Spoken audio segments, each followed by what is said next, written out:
अस्सलामु अलैकुम वरहमतुल्लाहि वबरकातुह।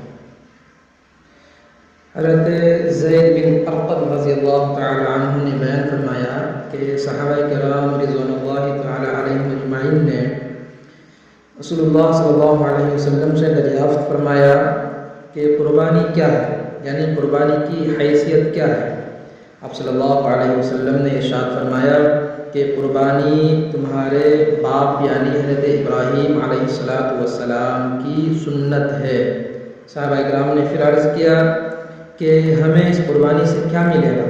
तो आप अलैहिस्सलातु वस्सलाम ने इरशाद फरमाया, कुर्बानी के हर बाल के बदले में एक नेकी। फिर सहाबाए किराम ने अर्ज़ किया कि या रसूलल्लाह, ऊन के बदले में हमें क्या मिलेगा। तो आप अलैहिस्सलातु वस्सलाम ने इरशाद फरमाया कि हर ऊन के बदले में तुम्हें एक नेकी मिलेगी। सुनने इब्न माजा।